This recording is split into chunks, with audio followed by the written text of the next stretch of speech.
रामू की झोपड़ी की छत से टपकता पानी फर्श पर जम गया था और चूल्हा पिछले 2 दिनों से ठंडा पड़ा था। बाहर इतनी बर्फ गिर रही थी कि हाथ को हाथ नहीं सूझ रहा था, लेकिन घर के अंदर की भूख उस ठंड से ज्यादा काट रही थी। बापू, अब तो पेट में चूहे भी नहीं कूद रहे। अब तो दर्द हो रहा है। कुछ खाने को मिलेगा क्या? माँ, तूने कहा था कि बापू आज कुछ लाएंगे। देखना, शाम होने को आई। चुप कर जा बेटा, तेरे बापू बाहर देख रहे हैं। मौसम खुलेगा तो जाएंगे ना। बाहर यमराज खड़ा है, इतनी ठंड में कहाँ जाएंगे। मौसम का इंतजार किया तो हम सब यहीं अकड़ जाएंगे सुनीता। घर में एक दाना नहीं है, मुझे जाना ही पड़ेगा। पागल मत बनो, बाहर देखो तो सही। आदमी क्या, जानवर भी बिल से बाहर नहीं निकल रहा। ऐसे में शिकार कहाँ मिलेगा। किस्मत में होगा तो मिलेगा, नहीं तो खाली हाथ तो वैसे भी मरना ही है। बच्चों का मुंह देखा नहीं जाता मुझसे। बापू, जल्दी आना और देखो, कुछ मिले ना मिले तुम ठीक ठाक वापस आ जाना। तू चिंता मत कर गुड़िया, आज तेरा बापू खाली हाथ नहीं आएगा। रामू घुटनों तक बर्फ में धंसता हुआ जंगल के बीच पहुंच गया, जहां सन्नाटा इतना था कि अपनी ही सांसें शोर मचा रही थीं। उसने एक झाड़ी के पीछे पेड़ के ऊपर जाल बिछाया और पेड़ के पीछे छिपकर बैठ गया। हे भगवान, आज लाज रख लेना। बड़ा जानवर ना सही, कोई छोटा मोटा खरगोश ही फंसा दे। बच्चे आस लगाए बैठे हैं। तभी झाड़ियों में हलचल हुई। एक सफेद खरगोश खाने की तलाश में बाहर निकला। आजा, थोड़ा और पास, बस थोड़ा और। जाल गिरा और खरगोश उसमें फड़फड़ाने लगा। रामू ने झपट कर उसे पकड़ लिया। घर पहुंचते ही बच्चों के चेहरे पर ऐसी चमक आ गई जैसे कोई खजाना मिल गया हो। सुनीता ने जल्दी जल्दी आग जलाई। तुम तो सच में जादूगर हो। मुझे लगा था आज फिर पानी पीकर सोना पड़ेगा। बापू, ये तो बहुत बड़ा खरगोश है। आज तो पेट भर के खाएंगे। माँ, जल्दी बनाओ ना, खुशबू से रहा नहीं जा रहा। देख रही हो, मैंने कहा था ना, हिम्मत नहीं हारनी चाहिए। आज खरगोश मिला है, कल शायद कुछ और बड़ा मिल जाए। बस आज का दिन निकल गया, वही बहुत है। कल की कल देखेंगे। अगली सुबह ठंड थोड़ी कम थी, लेकिन भूख फिर से दरवाजे पर खड़ी थी। रामू आज दोगुने जोश के साथ जंगल में गया और काफी देर तक एक हिरण का पीछा करता रहा। रुक जा भाई, आज मेरे परिवार की किस्मत तेरे पैरों से बंधी है। तू भाग गया तो मेरे बच्चे हार जाएंगे।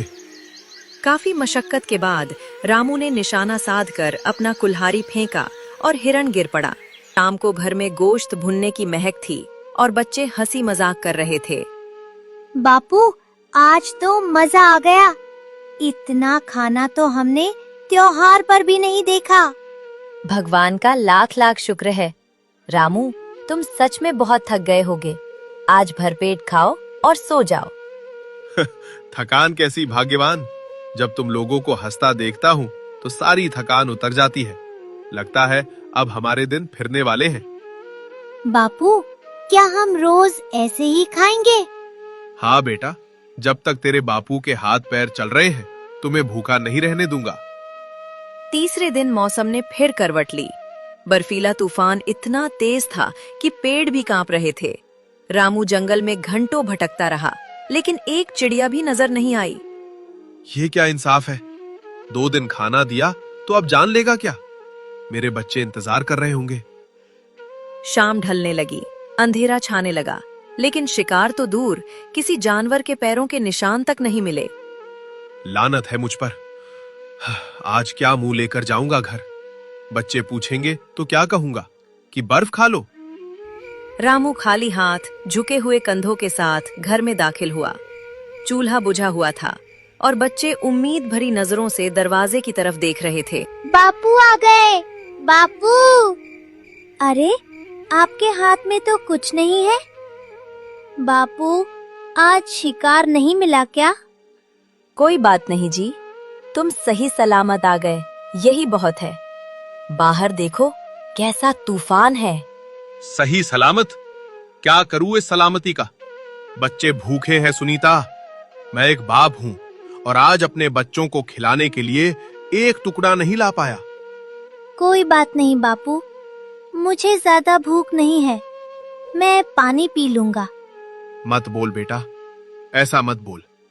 तेरी ये समझदारी मुझे अंदर से मार रही है। जंगल खाली हो गया है, सब जानवर छिप गए हैं। कल क्या होगा, परसों क्या होगा? शांत हो जाओ, गुस्सा करने से पेट नहीं भरेगा। भगवान ने आज नहीं दिया तो कल जरूर कोई रास्ता निकालेगा। कैसा रास्ता? शिकार के अलावा मुझे आता क्या है? अगर कल भी शिकार नहीं मिला तो हम सब ठंड और भूख से मर जाएंगे। मुझे डर लग रहा है सुनीता, बहुत डर लग रहा है। बापू आप रो मत, हम सो जाते हैं। सोने के बाद भूख नहीं लगती। कल मैं जंगल के दूसरे छोर पर जाऊंगा, चाहे जान चली जाए लेकिन खाली हाथ नहीं लौटूंगा। ये मेरा वादा है। अगले दिन रामू जंगल में बहुत दूर निकल गया। एक पेड़ के नीचे हताश बैठा था कि तभी वहाँ एक साधु महाराज आ गए। क्यों भाई, ऐसे सिर पकड़कर क्यों बैठे हो? और तुम्हारे कपड़ों पर ये खून के धब्बे कैसे? महाराज, मैं गरीब शिकारी हूँ। 3 दिन से बच्चे भूखे हैं, शिकार मिलता नहीं और खाली हाथ घर जाने की हिम्मत नहीं। शिकार? मतलब तुम निर्दोष जानवरों को मारकर अपना पेट भरते हो? और क्या करूं महाराज, अनपढ़ हूं, गरीब हूं, पेट तो भरना है ना। बेटा, किसी की जान लेकर अपनी जान बचाना ये पाप है। जिस दिन तुम जानवर मारते हो उस दिन पेट भर जाता है, लेकिन अगले दिन फिर भूख लगती है और फिर पाप करना पड़ता है। ये पाप का चक्र है, इसमें सुख कभी नहीं मिलेगा। बात तो आप सही कह रहे हैं महाराज, पर पापी पेट के लिए और क्या करूं? हवा तो खा नहीं सकता। कर्म बदलो, किस्मत बदल जाएगी। जंगल में इतनी सूखी लकड़ियां पड़ी हैं, इन्हें काटो, शहर के बाजार में बेचो। मेहनत की कमाई में जो स्वाद है वो खून सनी रोटी में नहीं। लकड़ी? क्या लकड़ी बेचने से मेरा परिवार पल जाएगा? शुरू में कष्ट होगा, पर यह रास्ता साफ है। पाप की कमाई से बरकत नहीं होती बेटा। लकड़ी काटो, ईश्वर मदद करेगा। ठीक है महाराज, अगर आप कहते हैं तो आज से शिकार बंद। मैं मेहनत करूंगा। रामू ने अपना जाल वहीं छोड़ दिया और कुल्हाड़ी से सूखी लकड़ियां काटने लगा। शाम तक उसने भारी गट्ठर तैयार किया और शहर की तरफ चल पड़ा। शहर पहुंचकर रामू लकड़ी के गट्ठर को नीचे रखकर चुपचाप वहां खड़ा हो जाता है। तभी वहां पर एक ग्राहक आ जाता है। ए भाई, ये लकड़ी तो अभी भी थोड़ी गीली लग रही है, इसके तो मैं 10 रुपए ही दूंगा। बाबूजी, 10 रुपए में तो आटा भी नहीं आएगा। इतनी मेहनत से लाया हूँ, कम से कम 30 तो दे दो। लेना है तो ले, वरना आगे बढ़। यहाँ बहुत लकड़ी बेचने वाले हैं। रामू ने मजबूरी में सस्ती लकड़ी बेची और घर लौटा। रास्ते में उसने दुकान से आटा खरीदा और घर पहुंचते ही रामू के हाथ में सुनीता ने आटा देखा तो उसका चेहरा उतर गया। आटा? आप तो शिकार करने गए थे, फिर ये आटा कहाँ से ले आए? आज शिकार नहीं मिला क्या? नहीं, आज शिकार नहीं किया सुनीता। एक साधु मिले थे, उन्होंने कहा पाप मत करो, मैंने लकड़ी बेची है। बापू, इसमें तो हम सबका पेट भी नहीं भरेगा। शिकार ही ठीक था ना? बेटा, साधु ने कहा है कि मेहनत की कमाई में बरकत होती है। थोड़ा सब्र करो, सब ठीक हो जाएगा। हफ्ता बीत गया, लेकिन रामू की हालत और खराब हो गई। लकड़ी के दाम कम मिलते और मेहनत ज्यादा लगती। घर में फिर से फाके पड़ने लगे। जी, अब तो घर में नमक भी नहीं है। बच्चे कल से रो रहे हैं। आपकी लकड़ी वाली कमाई से तो गुजारा नहीं हो रहा। मैं क्या करूं? सुबह से शाम तक कुल्हाड़ी चलाता हूँ, हाथ में छाले पड़ गए हैं, पर शहर वाले दाम ही नहीं देते। ऐसे कब तक चलेगा? सेठ धनीराम से कुछ कर्ज मांग लो, जब काम चल पड़ेगा तो चुका देंगे। सेठ का कर्ज? वो तो खून चूस लेता है, पर और कोई रास्ता भी तो नहीं है। रामू डरते डरते सेठ धनीराम की दुकान पर पहुंचा। आ गया? मुझे पता था तू आएगा। बोलो, कितना चाहिए? मालिक, बस 500 रुपए दे दो, राशन लाना है, मैं लकड़ी बेचकर चुका दूंगा। लकड़ी बेचकर? लकड़ी बेचकर तो तू अपना पेट नहीं भर पा रहा, मेरा कर्ज क्या चुकाएगा? देख, पैसा दे रहा हूं, लेकिन ब्याज तगड़ा लगेगा। अगर समय पर नहीं दिया तो तेरी झोपड़ी मेरी हो जाएगी। जी मालिक, मैं जी जान लगा दूंगा। आपका पैसा जल्द लौटा दूंगा। घर आकर रामू ने राशन तो ला दिया, लेकिन उसके चेहरे पर हवाइयां उड़ रही थीं। तुम इतना घबरा क्यों रहे हो? अब तो राशन आ गया, बच्चे पेट भर के खाएंगे। सुनीता, मैंने शेर के मुंह में हाथ डाल दिया है। सेठ ने कहा है अगर पैसा नहीं दिया तो झोपड़ी छीन लेगा। लकड़ी के काम में पैसा है नहीं, कर्ज चुकाऊंगा कैसे? बापू, क्या हमारा घर छिन जाएगा? अगर हमारा घर छिन गया तो इस ठंड में हम कहाँ जाएंगे? नहीं बेटी, मैं कुछ करूंगा। मैं और मेहनत करूंगा। रात को भी लकड़ी काटूंगा। महीना बीतने को आया, ब्याज बढ़ता गया, लेकिन रामू की कमाई नहीं बढ़ी। एक दिन रामू खाली हाथ जंगल में बैठ गया। रामू आसमान की ओर देखकर चिल्लाते हुए बोला, कहाँ गया वो साधु? उसने कहा था पाप मत करो, कर्म करो। मैंने किया कर्म, क्या मिला? कर्ज, भूख और डर। इससे तो मैं शिकारी ही अच्छा था। कम से कम मेरे बच्चे तो पेट भर के सोते थे। आज मैं धर्म के रास्ते पर चल के बर्बाद हो गया। उसके बाद रामू खाली हाथ अपने घर लौट आता है। जी, आज सेठ का आदमी आया था। कह रहा था कल तक पैसा नहीं मिला तो सामान बाहर फेंक देगा। मैं फंस गया सुनीता। साधु की बात मानकर मैंने बहुत बड़ी गलती कर दी। अब न शिकार का रहा न घर का। मेरा मन करता है कि जाकर उसी पेड़ पर फांसी लगा लूं। ऐसा मत बोलो, हम भीख मांग लेंगे, मजदूरी कर लेंगे, पर तुम हिम्मत मत हारो। हिम्मत अब बची नहीं है। कल मैं उस साधु को ढूंढूंगा।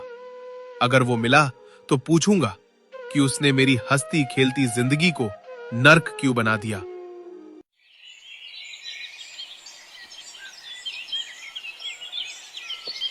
अगले दिन रामू उसी जगह पहुंचा जहां वो साधु मिला था। संयोग से साधु महाराज वही ध्यान में बैठे थे। महाराज, आंखें खोलिए। आपकी बातों ने मुझे बर्बाद कर दिया। क्या हुआ बेटा, इतना क्रोध क्यों? क्रोध न करूं तो क्या करूं? आपने कहा था शिकार छोड़ दो, लकड़ी बेचो। मैंने वही किया। नतीजा ये है कि आज मेरे सिर पर भारी कर्ज है। सेठ मेरा घर छीनने वाला है और मेरे बच्चे भूख से बिलख रहे हैं। पहले मैं पापी था पर खुश था। अब मैं धर्मी हूं पर भिखारी बन गया हूं। बेटा, बदलाव आसान नहीं होता। जब पुराना छोड़ते हैं तो नया जमने में वक्त लगता है। तेरी परीक्षा हो रही थी। मुझे परीक्षा नहीं चाहिए महाराज, मुझे रोटी चाहिए। मुझे मेरे बच्चों की सुरक्षा चाहिए। अब ज्ञान मत दीजिए, कोई उपाय बताइए, वरना मैं फिर से धनुष उठा लूंगा। धैर्य रख, शिकार का रास्ता बंद हो चुका है। अब सुन, मेरे पास एक खास जड़ी बूटी है, मैं तुझे वो देता हूँ। साधु ने अपनी झोली से एक पुड़िया निकाली और रामू के हाथ में दी। ये क्या है? जहर है क्या? इसे खाकर मर जाऊं? नहीं पगले, शहर में लोग समोसे बहुत खाते हैं, है ना? हाँ, खाते हैं, पर मेरे पास दुकान लगाने के पैसे नहीं है। तुझे दुकान नहीं, बस एक छोटी सी रेहड़ी लगानी है। अपनी बीवी से कह कि समोसे बनाए और उसके मसाले में ये जड़ी बूटी पीसकर मिला दे। लेकिन याद रखना, ये राज किसी को बताना मत कि इसमें क्या मिलाया है। समोसे? महाराज, मैं तो सही से लकड़ी नहीं बेच पाया, तो समोसे कैसे बेचूंगा? तू बस करके देख। जा, ये आखिरी उपाय है। ईश्वर तेरे साथ है। रामू बुझे मन से घर आया और उसने सुनीता को सारी बात बताई। समोसे? पर जी, हमारे पास तो आलू और मैदा खरीदने के भी पैसे नहीं बचे। घर में जो थोड़ा बहुत बचा कुचा है, उसी से शुरू करते हैं। सेठ कल आएगा, उससे पहले एक आखिरी कोशिश कर लेते हैं। उस साधु की आंखों में एक अजीब सा भरोसा था। बापू, मैं भी मदद करूंगा। मैं पानी भर लाऊंगा। ठीक है, चलो, आज आर या पार। सुनीता ने समोसे बनाए और रामू ने कांपते हाथों से साधु की दी हुई जड़ी बूटी मसाले में मिला दी। एक अजीब और बहुत ही लुभावनी खुशबू पूरे घर में फैल गई। माँ, ये खुशबू तो बहुत जबरदस्त है। भूख और बढ़ गई। चलो, इसे लेकर मैं बाजार के कोने पर खड़ा होता हूँ। रामू ने एक छोटे से तसले में समोसे रखे और बाजार के एक कोने में जा खड़ा हुआ और दबी आवाज में बोला, समोसे, गर्मा गर्म समोसे ले लो।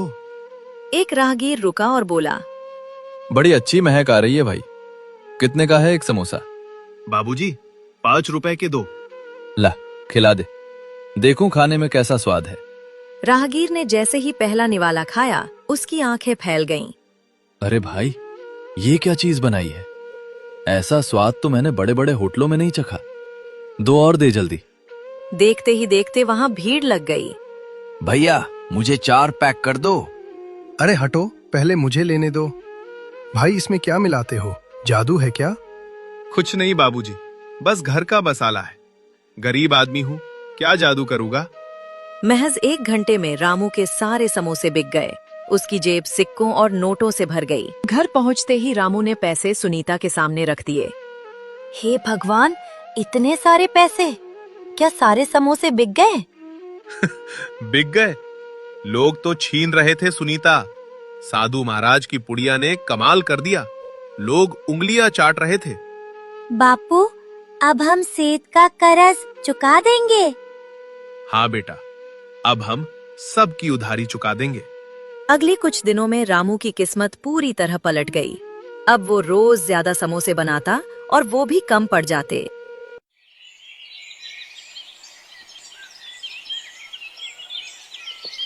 एक दिन सेठ धनीराम खुद उसकी रेहड़ी पर आया।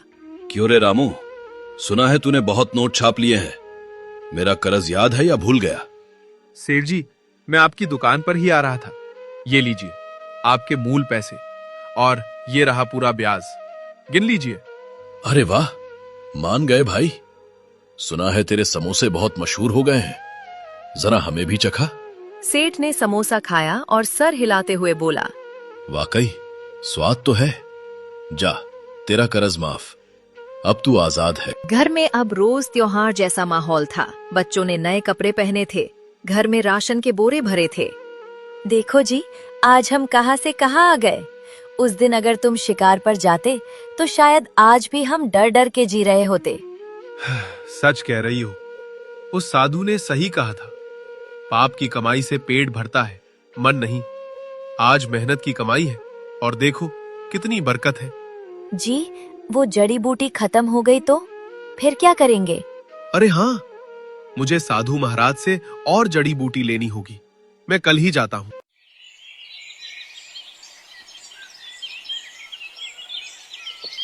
अगले दिन रामू उसी जगह गया, पर वहाँ कोई नहीं था। उसने जंगल का कोना कोना छान मारा।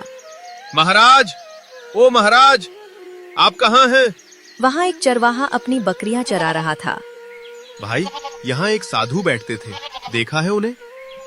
साधु? भैया, मैं तो रोज यहाँ आता हूँ। पिछले कई महीनों से यहाँ कोई साधु नहीं आया। तुम किसकी बात कर रहे हो? नहीं भाई, मैं खुद उनसे 2 बार मिला हूँ। उन्होंने मुझे एक पुड़िया दी थी। रामू ने अपनी जेब में हाथ डाला जहाँ उसने बची हुई पुड़िया रखी थी। उसने निकाल कर देखा तो वो जड़ी बूटी नहीं, बल्कि साधारण सूखे धनिये के पत्ते जैसे लग रहे थे। मैं समझ गया महाराज, जड़ी बूटी में जादू नहीं था। जादू आपके आशीर्वाद और मेरी ईमानदार मेहनत में था। आपने मुझे अपने पैरों पर खड़ा करने के लिए ये नाटक किया। वह घर लौटा। अब उसके पास जड़ी बूटी नहीं थी, फिर भी उसने और सुनीता ने उसी प्यार और मेहनत से समोसे बनाए। अरे वाह रामू भाई, आज तो स्वाद और भी बढ़ गया है। खाइए बाबूजी, ये ईमानदारी का स्वाद है, कभी फीका नहीं पड़ेगा।